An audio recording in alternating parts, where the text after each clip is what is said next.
पिता और पुत्र और पवित्र आत्मा के नाम पर। आमीन। प्रभु आप लोगों के साथ हो और आपकी आत्मा के साथ। क्रिस्त में प्रिय भाइयों और बहनों, प्यारे बच्चों, आज हम 40 का 5वां रविवार पहुंचे हैं।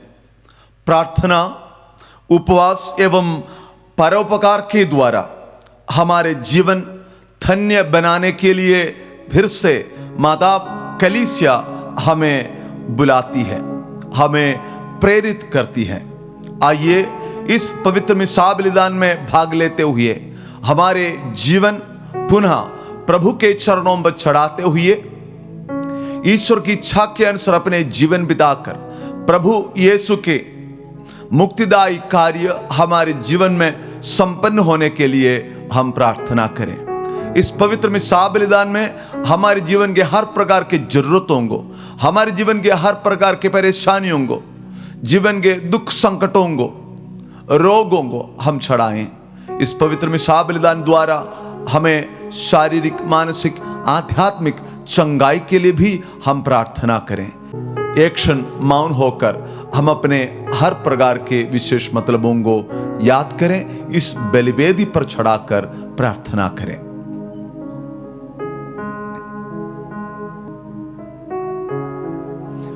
भाइयों और बहनों, हम अपने पापों को स्वीकार करें ताकि हम यह पवित्र बलि चढ़ाने के योग्य बन जाएं। हे भाइयों और बहनों, मैं सर्वशक्तिमान ईश्वर और आप लोगों के सामने स्वीकार करता हूं कि मैंने मन, वचन और कर्म से तथा अपना कर्तव्य पूरा न करने से अपने भारी कसूर से घोर पाप किया है। इसलिए मैं नित्य कुंवारी धन्य मरियम से, सब स्वर्गदूतों, संतों और आप लोगों से, हे भाइयों बहनों, विनती करता हूं कि आप लोग मेरे लिए प्रभु ईश्वर से प्रार्थना करें। सर्वशक्तिमान ईश्वर हम लोगों पर दया करें और हमारे पाप क्षमा कर हमें अनंत जीवन प्रदान करें। आमीन।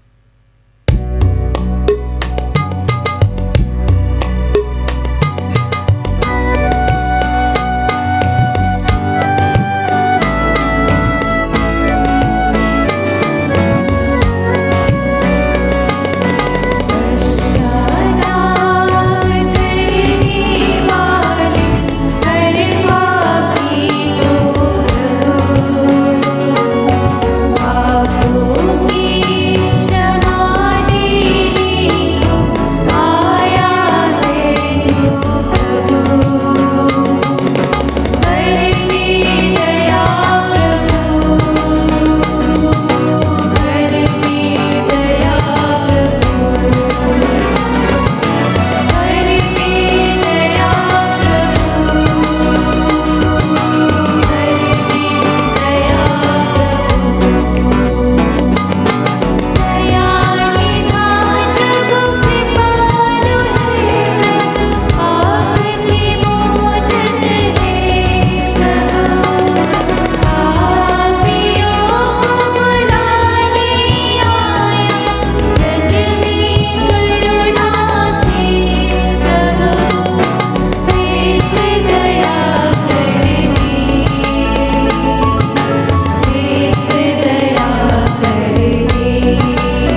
प्रार्थना करें।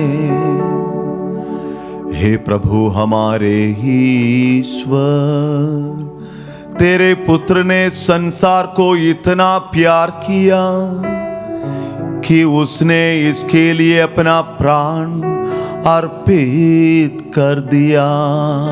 तेरी सहायता पाकर हम बड़ी तत्परता से उसी प्रेम के अनुसार जीवन बिताए। हम यह दिन प्रार्थना करते हैं अपने प्रभु तेरे पुत्र यीशु ख्रिस्त के द्वारा, जो तेरे तथा पवित्र आत्मा के संग एक ईश्वर होकर युगानुयुग जीते और राज्य करते हैं।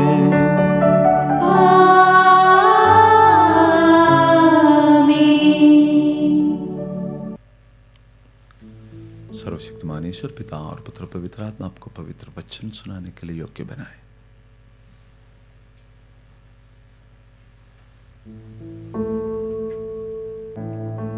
चालीसी का 5वां इतवार। पहला पाठ नबी यिर्मयाह का ग्रंथ, अध्याय 31, वचन संख्या 31 से 34 तक। मैं नया विधान ठहराऊंगा, मैं उनके पापों को याद भी नहीं रखूंगा। प्रभु यह कहता है, वे दिन आ रहे हैं जब मैं इज़राइल के घराने और यूदा के घराने के लिए एक नया विधान ठहराऊंगा। यह उस विधान की तरह नहीं होगा जैसा मैंने उस दिन उनके पूर्वजों के लिए ठहराया था, जब मैंने उन्हें मिस्र से निकालने के लिए हाथ से पकड़ लिया था। उस विधान को उन्होंने भंग कर दिया, यद्यपि मैं उनका स्वामी था। वह समय बीत जाने के बाद मैं इज़राइल के लिए नया विधान ठहराऊंगा। प्रभु की यह वाणी है, मैं अपना नियम उनके अभ्यंतर में रख दूंगा, मैं उसे उनके हृदय पर अंकित करूंगा। मैं उनका ईश्वर होऊंगा और वो मेरी प्रजा होंगे। इसकी जरूरत नहीं रहेगी कि वे एक दूसरे को शिक्षा दे और अपने भाइयों से कहे, प्रभु का ज्ञान प्राप्त कर लीजिए, क्योंकि छोटे और बड़े सब के सब मुझे जानेंगे। मैं उनका अपराध क्षमा कर दूंगा, मैं उनके पापों को याद भी नहीं रखूंगा। प्रभु की वाणी। ईश्वर को धन्यवाद।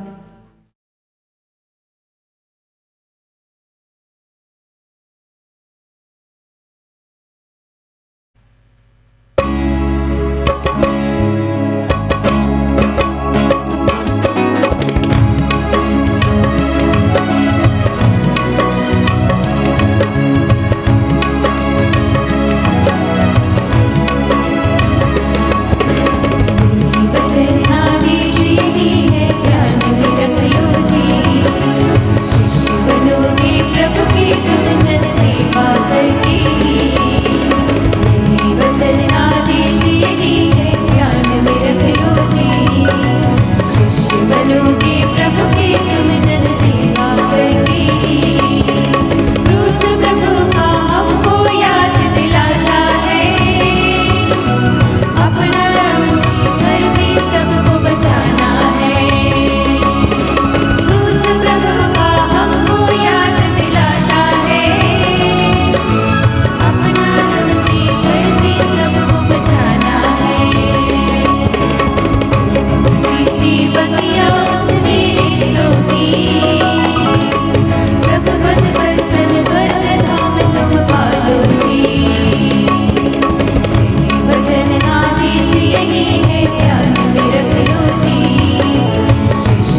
दूसरा पाठ इब्रानियों के नाम पत्र अध्याय 5 वचन संख्या 7 से 9। मसीह ने इस पृथ्वी पर रहते समय पुकार पुकार कर और आंसू बहाकर ईश्वर से, जो उन्हें मृत्यु से बचा सकता था, प्रार्थना और अनुनय विनय की। श्रद्धालुता के कारण उनकी प्रार्थना सुनी गई। ईश्वर का पुत्र होने पर भी उन्होंने दुख सहकर आज्ञा पालन सीख लिया। पूर्ण रूप से सिद्ध बनकर वह उन सबों के लिए अनंत मुक्ति का स्रोत बन गए जो उनकी आज्ञाओं का पालन करते हैं।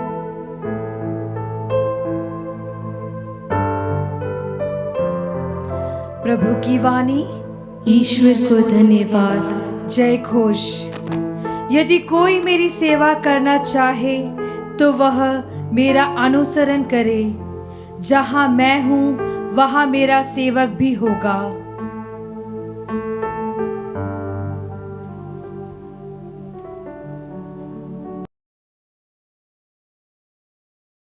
प्रभु आप लोगों के साथ हो और आपकी आत्मा के साथ। संत योहन के अनुसार पवित्र सुसमाचार।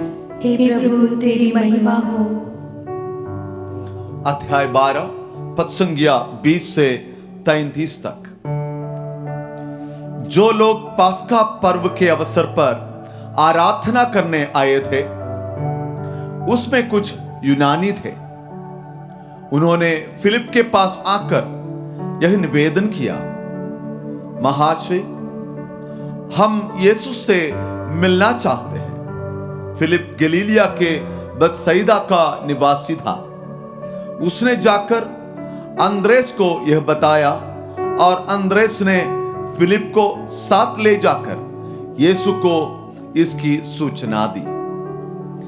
यीशु ने उससे कहा, वह समय आ गया है जब मानव पुत्र महिमान्वित किया जाएगा। मैं तुम लोगों से कहे देता हूं, जब तक गेहूं का दाना मिट्टी में गिरकर मर नहीं जाता, तब तक वह अकेला ही रहता है। परंतु यदि वह मर जाता है तो बहुत फल देता है। जो अपने जीवन को प्यार करता है वह उसका सर्वनाश करता है, और जो इस संसार में अपने जीवन से बैर करता है वह उसे अनंत जीवन के लिए सुरक्षित रखता है।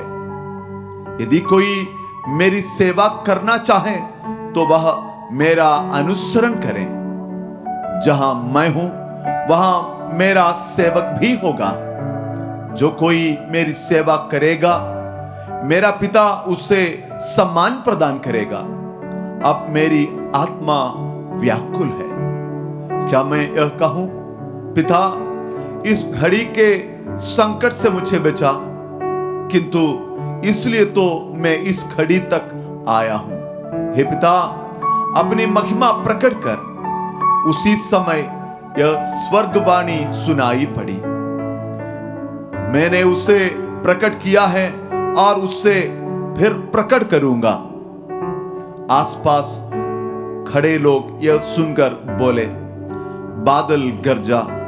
कुछ लोगों ने कहा, एक स्वर्गदूत ने उनसे कुछ कहा। यीशु ने उत्तर दिया, यह वाणी मेरे लिए नहीं बल्कि तुम लोगों के लिए आई है। अब इस संसार का न्याय हो रहा है। अब इस संसार का नायक निकाल दिया जाएगा, और जब मैं पृथ्वी के ऊपर उठाया जाऊंगा तब सब मनुष्यों को अपनी ओर आकर्षित करूंगा। उन शब्दों के द्वारा उन्होंने संकेत किया कि उनकी मृत्यु किस प्रकार की होगी। प्रभु का सुसमाचार। हे क्रिस्त तेरी स्तुति हो।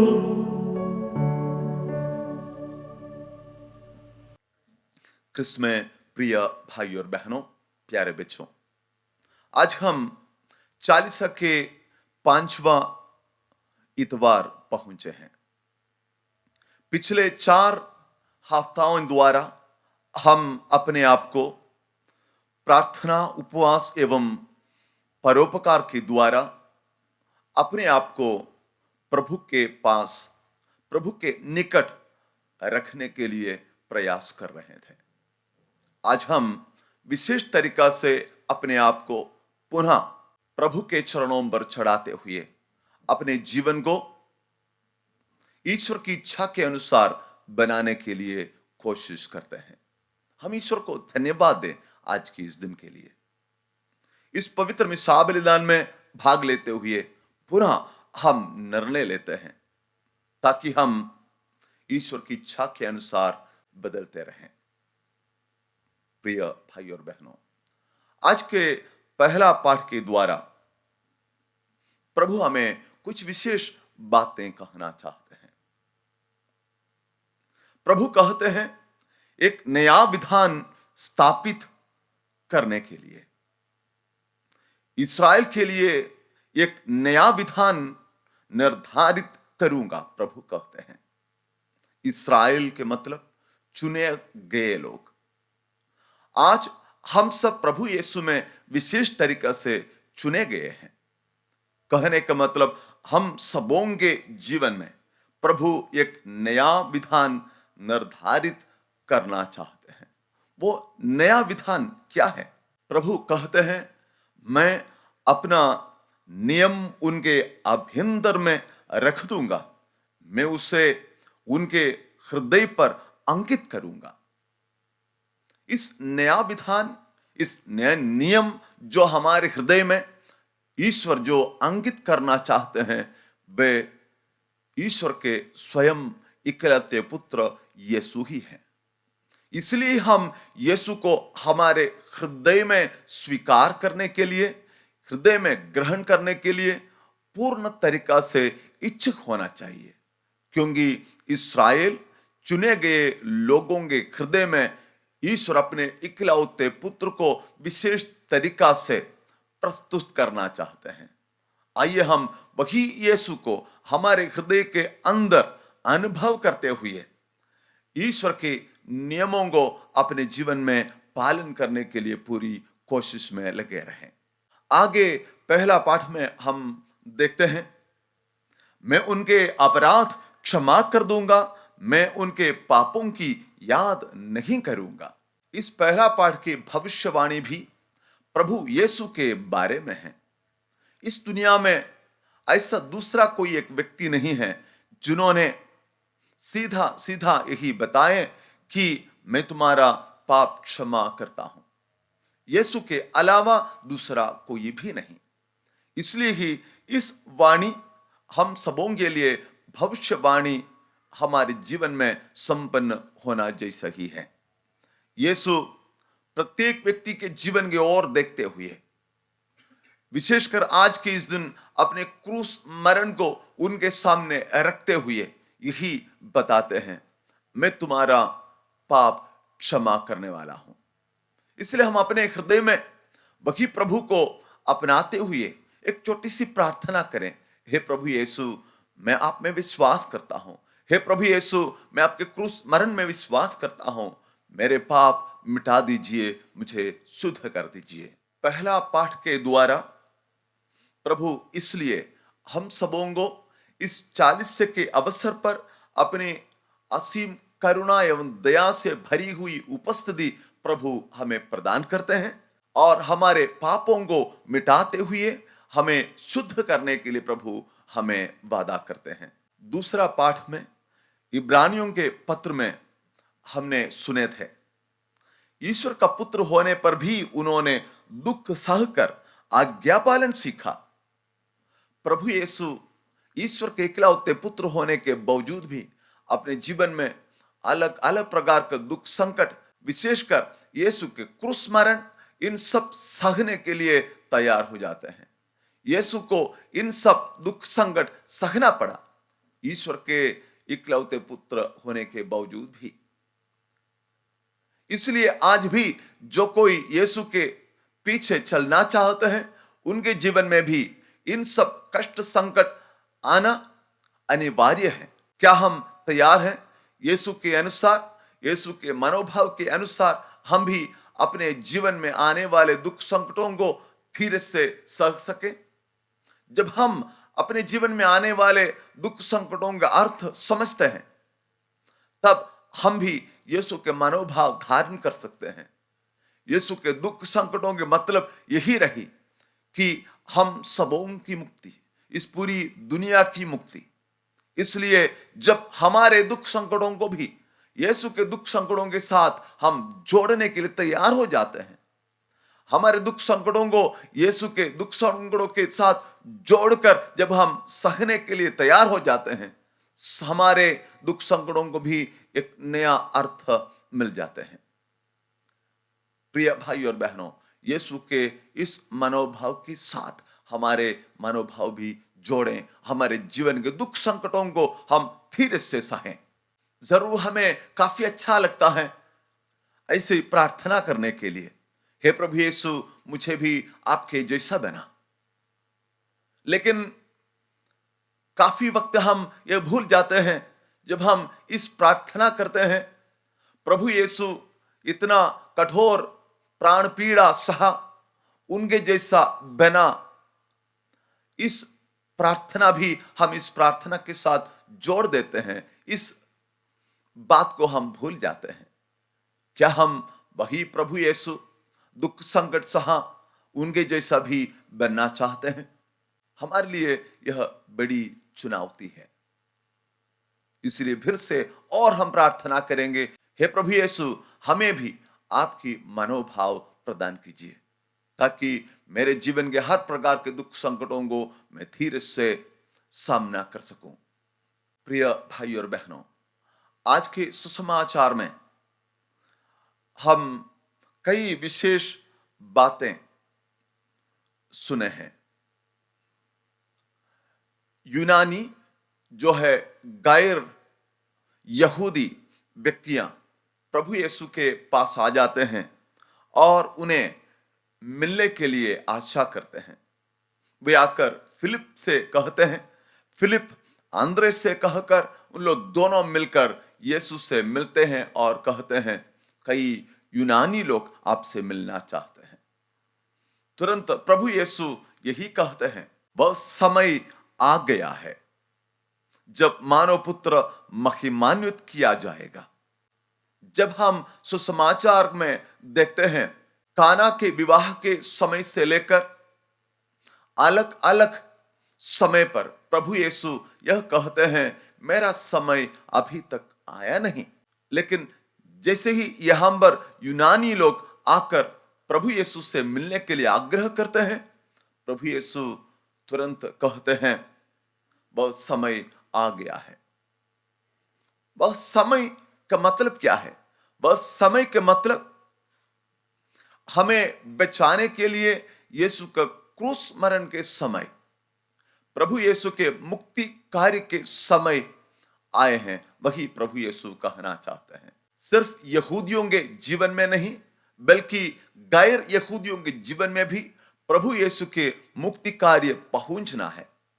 जैसे ही यूनानी लोग यीशु से मिलते हैं, इस बात संपन्न हो जाते हैं। इसलिए ही प्रभु यीशु इस शब्द कहते हुए यूनानी लोगों का स्वागत करते हैं। आगे प्रभु यीशु कहते हैं, इस मुक्ति कार्य को लेते हुए, मैं तुम लोगों से यह कहता हूं, जब तक गेहूं का दाना मिट्टी में गिरकर नहीं मर जाता, तब तक वह अकेला ही रहता है, परंतु यदि वह मर जाता है तो बहुत फल देता है। प्रभु यीशु अपने मृत्यु के बारे में इस दृष्टांत के द्वारा, इस उदाहरण के द्वारा हमें सिखाते हैं। यीशु की मृत्यु के द्वारा इस पूरी दुनिया की मुक्ति, इस पूरी दुनिया मुक्ति होने के लिए एक पॉसिबिलिटी के बारे में प्रभु यहां पर अपने शिष्यों को सिखाते हैं। प्रभु यीशु का जीवन एवं उनकी मृत्यु इस पूरी दुनिया को बचाने के लिए एक साधन बन जाते हैं। क्या हम अपने अपने जीवन के प्रत्येक दुख संकटों को भी यीशु के दुख संकटों के साथ जोड़ सकते हैं? यदि हम जोड़ सकते हैं, हमारे दुख संकटों को भी वही अर्थ मिलेगा जो प्रभु यीशु के दुख संकटों को मिला था। प्रिय भाई और बहनों, विश्वास एवं भरोसे के साथ हमारे दुख संकटों को यीशु के हाथ पकड़कर हम सामना करें। प्रभु यीशु आगे कहते हैं, अब मेरी आत्मा व्याकुल है। क्या मैं यह कहूं, पिता इस घड़ी के संकट से मुझे बचा? किंतु इसलिए तो मैं इस घड़ी तक आया हूं, पिता अपनी महिमा प्रकट कर। प्रभु यीशु को अपने दुख भोग के बारे में, अपने क्रूस मरण के बारे में याद आती हैं। यीशु के हृदय काफी व्याकुल हो जाते हैं, वे दुखी हो जाते हैं। फिर भी वहां पर प्रभु यीशु अपने मिशन के बारे में याद करते हुए और फिर से जोर से स्थापित करते हैं, मैं इस घड़ी के लिए आया हूं, मैं इस क्रूस मरण के लिए आया हूं, इस पूरी दुनिया को बचाने के लिए क्रूस मरण अपनाने के लिए आया हूं। यही समझते हुए वे अपने आप को समाश्वासन प्रदान करते हैं। इसलिए प्रिय भाई और बहनों, जब जब हम अपने जीवन में अपने जीवन के दुख संकटों के मतलब समझते हैं, तब तब हम धीरे से बता सकेंगे, हम अपने दुख संकटों को धीरे से सामना करेंगे।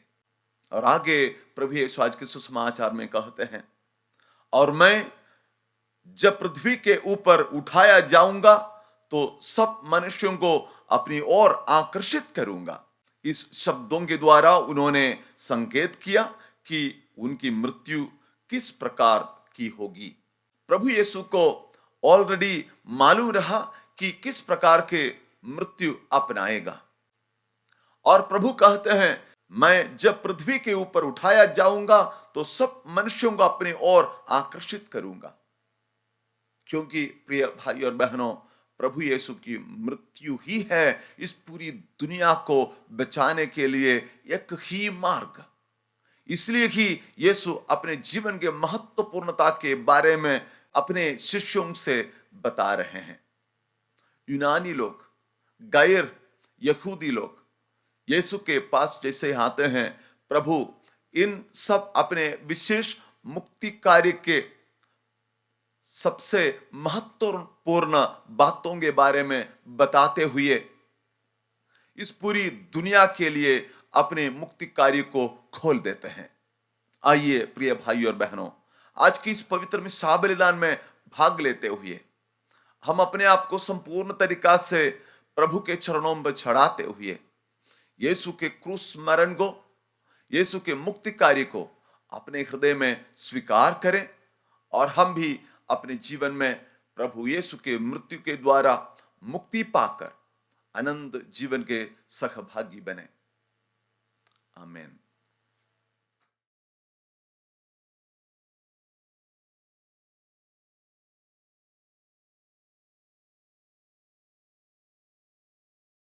प्रेरितों का धर्मसार।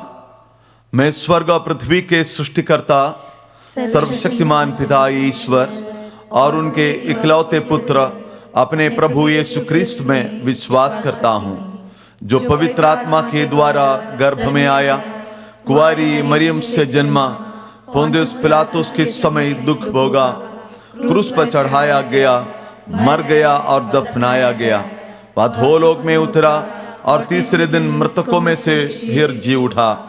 वह स्वर्ग में आरोहित हुआ और सर्वशक्तिमान पिता ईश्वर के दाहिने विराजमान है। वहां से वह जीवितों और मृतकों का न्याय करने आएगा। मैं पवित्र आत्मा, पवित्र कैथोलिक कलीसिया, धर्मियों की सहभागिता, पापों की क्षमा, देह के पुनरुत्थान और अनंत जीवन में विश्वास करता हूं। आमीन। प्रिय भाई और बहनों, विश्वास एवं भरोसे के साथ हम इस पवित्र मिस्सा बलिदान में भाग लेकर हमारे जीवन के हर पल को, हमारे जीवन के हर परिस्थिति को हम इस बलिवेदी पर रोटी एवं दाखरस के साथ जोड़कर हम चढ़ाएंगे, ताकि ईश्वर हमारे जीवन को अपनी आशीषों से संपन्न करें।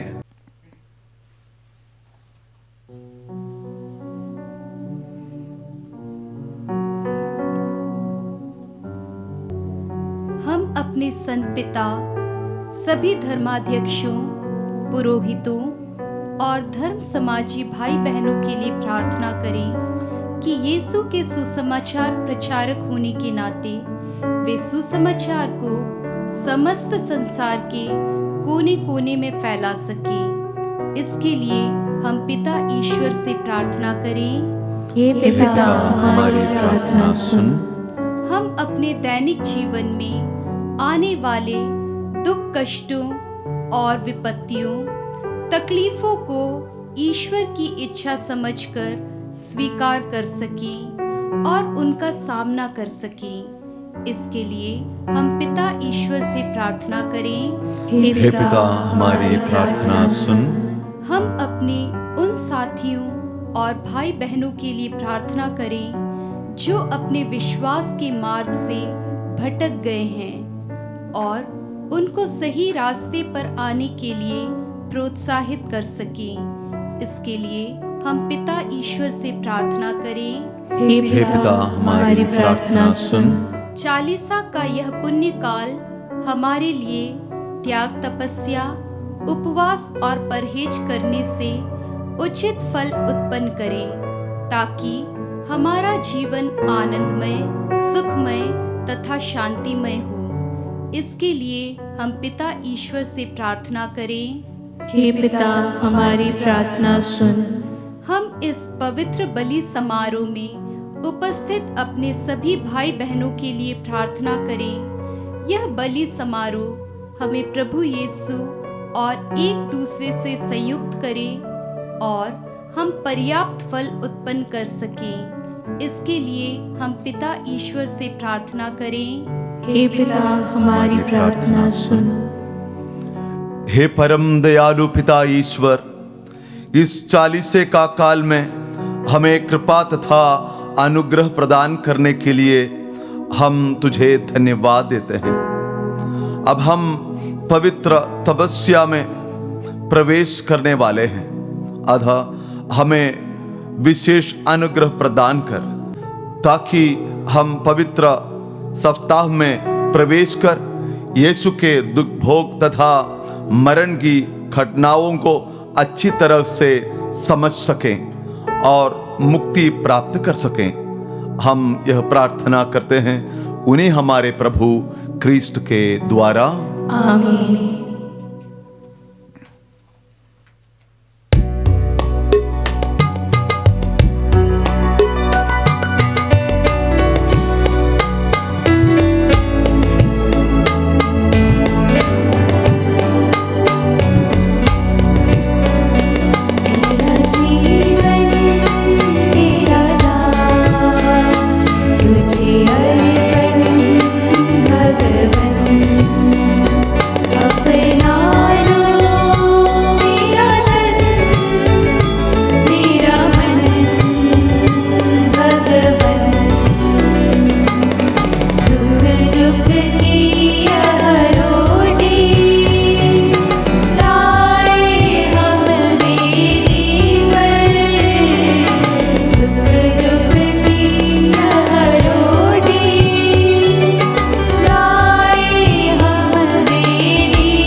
भाई और बहनों, प्रार्थना कीजिए कि सर्वशक्तिमान पिता ईश्वर मेरा और आप लोगों का यह बलिदान स्वीकार करे। प्रभु अपने नाम की स्तुति तथा महिमा के लिए और हमारे तथा अपने समस्त वर्ग कलीसिया के लाभ के लिए आपके हाथों से बलिदान स्वीकार करें। हे सर्वशक्तिमान ईश्वर, तूने अपने सेवक सेविकाओं को क्रिस्तीय विश्वास की शिक्षा से पोषित किया है। ऐसा वर दे कि इस बलिदान के प्रभाव से हम परिशुद्ध हो जाए। हम यह प्रार्थना करते हैं अपने प्रभु क्रिस्त के द्वारा।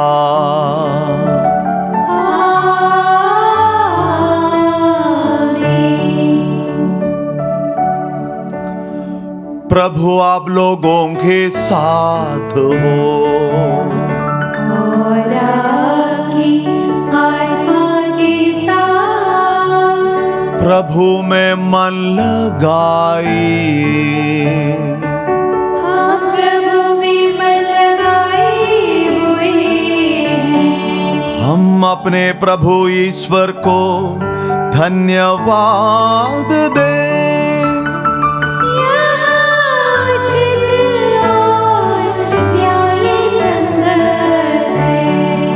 हे प्रभु पवित्र पिता, सर्वशक्तिमान और शाश्वत ईश्वर, यह वास्तव में उचित और न्याय संगत है, हमारा कर्तव्य तथा कल्याण है कि हम सदा और सर्वत्र तुझे धन्यवाद दें।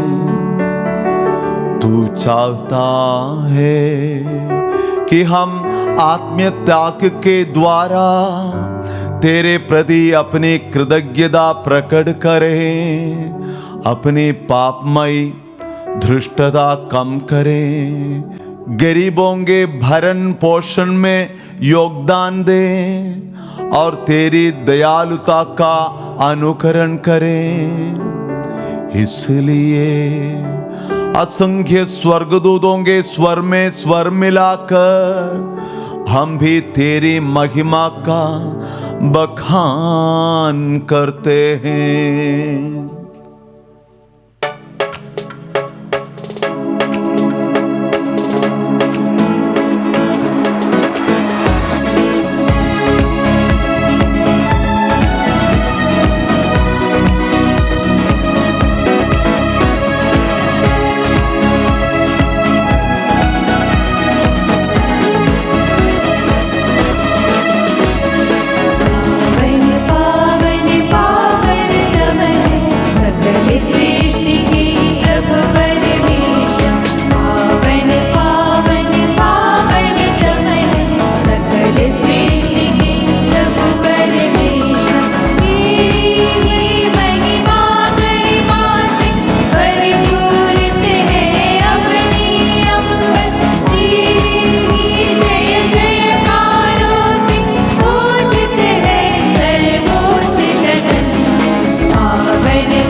हे प्रभु, तो वास्तव में पवित्र हैं, सारी पवित्रता का स्रोत हैं।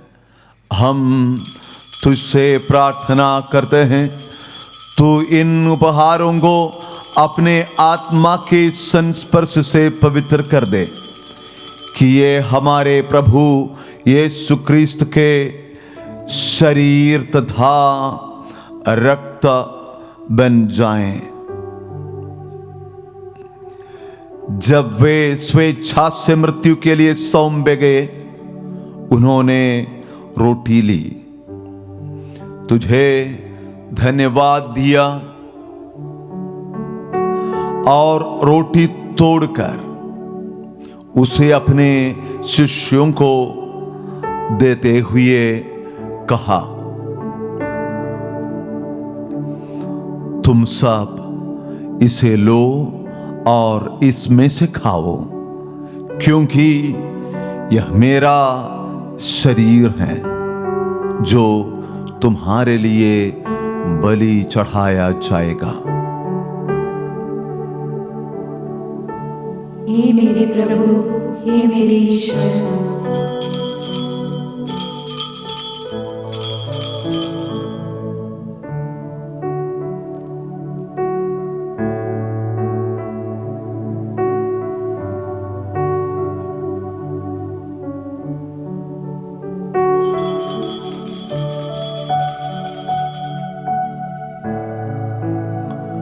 इसी भांति भोजन के बाद उन्होंने कटोरा लिया, तुझे धन्यवाद दिया और उसे अपने शिष्यों को देते हुए कहा,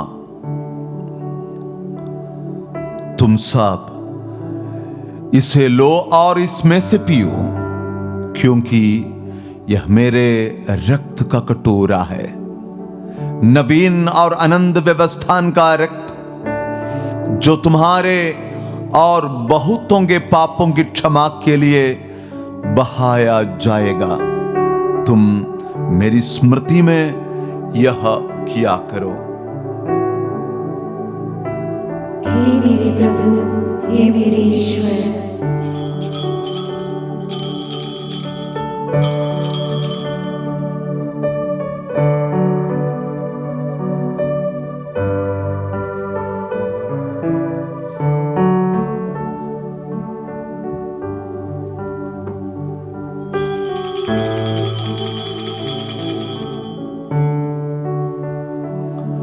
विश्वास का रहस्य। हे प्रभु, हम तेरी मृत्यु तथा पुनरुत्थान की घोषणा तेरे पुनरागमन तक करते रहेंगे। इसलिए हे प्रभु, हम क्रिस्त की मृत्यु और पुनरुत्थान की स्मृति में तुझे जीवन की रोटी और मुक्ति का कटोरा चढ़ाते हैं। हम तुझे धन्यवाद देते हैं कि तूने हमें अपने सम्मुख उपस्थित होने और अपनी सेवा करने का सौभाग्य प्रदान किया है। हमारा नम्र निवेदन है कि हम सब क्रिस्त का शरीर और रक्त ग्रहण करके पवित्र आत्मा के द्वारा एकता के सूत्र में बंधे रहें। हे प्रभु, हमारे संत पिता फ्रांसिस, हमारे धर्माध्यक्ष चाको और सभी याजकों के साथ विश्व भर में फैली अपनी कलीसिया की सुधि ले तथा इसे प्रेम में सिद्ध बना दें। हमारे उन भाई बहनों की भी सुधि ले जो पुनरुत्थान की आशा में परलोक से धार चुके हैं। उन्हें और सभी मृतकों को अपने दर्शन का सौभाग्य प्रदान कर।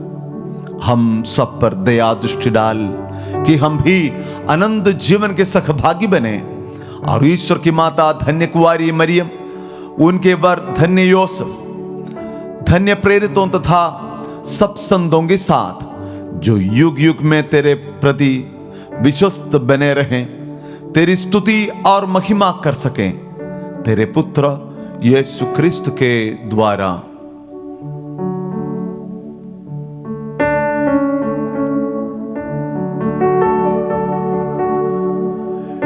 इन्हीं प्रभु क्रिस्त के द्वारा, इन्हीं के साथ और इन्हीं में, हे सर्वशक्तिमान पिता ईश्वर, पवित्र आत्मा के साथ सारा गौरव तथा सम्मान युगान युग तेरा ही है।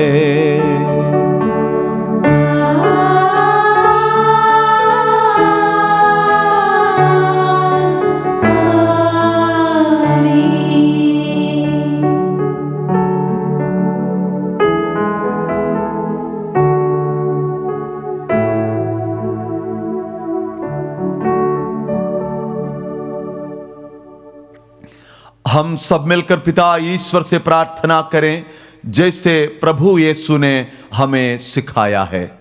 हे हमारे पिता जो स्वर्ग में है, तेरा नाम पवित्र माना जाए, तेरा राज्य आए, तेरी इच्छा जैसे स्वर्ग में वैसे पृथ्वी पर भी पूरी हो।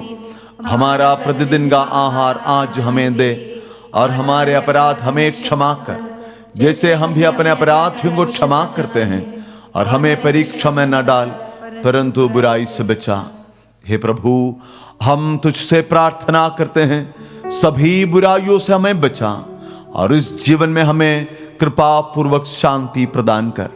हम तेरी दया से सदा पाप से दूर और हर विपत्ति से सुरक्षित रहें, और उस दिन की प्रतीक्षा करते रहें जब हमारे मुक्तिदाता यीशु ख्रिस्त फिर आकर हमारी धन्य आशा पूरी करेंगे। क्योंकि तेरा राज्य, तेरा सामर्थ्य और तेरी महिमा अनंत काल तक बनी रहती है। हे प्रभु यीशु क्रिस्त, तूने अपने प्रेरितों से कहा है, मैं तुम्हारे लिए शांति छोड़ जाता हूं, अपनी शांति तुम्हें प्रदान करता हूं। तो हमारे पापों पर नहीं, अपनी कलीसिया के विश्वास पर दृष्टि डाल, और कृपा पूर्वक उसे शांति तथा एकता प्रदान कर। तू युगानुयुग जीता और राज्य करता है। आमीन। प्रभु की शांति सदा आप लोगों के साथ हो, और आपकी आत्मा के साथ। परस्पर शांति अभिवादन कीजिए। हे ईश्वर के मेमने, तू संसार के पाप भर लेता है, हम पर दया कर। हे ईश्वर के मेमने, तू संसार के पाप भर लेता है, हम पर दया कर। हे ईश्वर के मेमने, तू संसार के पाप भर लेता है, हमें शांति प्रदान कर।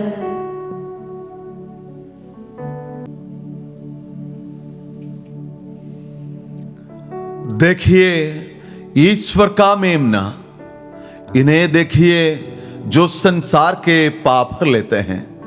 धन्य है वे जो मेमने के भोज में बुलाए गए हैं।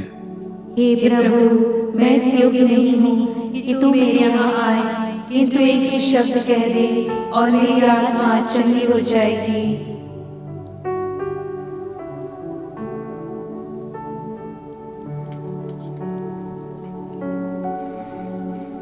हे मेरे प्रभु यीशु, मैं सारे हृदय से विश्वास करती हूँ कि आप पवित्र यूकरिस्त संस्कार में उपस्थित हैं। हे प्रभु, मैं सभी चीज़ों से बढ़कर आपको प्रेम करती हूँ, और मेरी यही अभिलाषा है कि आप मेरी आत्मा में आकर बस जाएं, क्योंकि हे प्रभु, मैं आपको आज ग्रहण करने में असमर्थ हूँ। हे प्रभु, आध्यात्मिक रूप से आकर मेरे हृदय में समा जाइए। हे यीशु, मैं आज आप में एक होना चाहती हूँ और आप में समा जाना चाहती हूँ। हे प्रभु, यह कभी न होने पाए कि मैं आपसे कभी अलग हो जाऊं। आमीन। हे सर्वशक्तिमान ईश्वर, हम क्रिस्त का शरीर तथा रक्त ग्रहण करके सदा उनके शरीर के अंगों में गिने जाएं। यह वर दे हमारे प्रभु क्रिस्त के द्वारा। आमीन। हम प्रार्थना करें। हे सर्वशक्तिमान प्रभु, तेरी दया की अभिलाषी अपनी प्रजा को आशीष दे। हम तेरी प्रेरणा से जिस चीज की आशा करते हैं उसे पूर्ण रूप से प्राप्त भी करें, हमारे प्रभु क्रिस्त के द्वारा।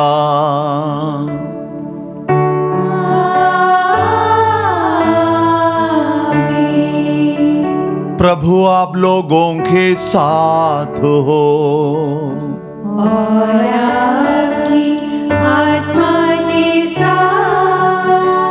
सर्वशक्तिमान ईश्वर पिता और पुत्र और पवित्र आत्मा आप लोगों को आशीर्वाद प्रदान करें।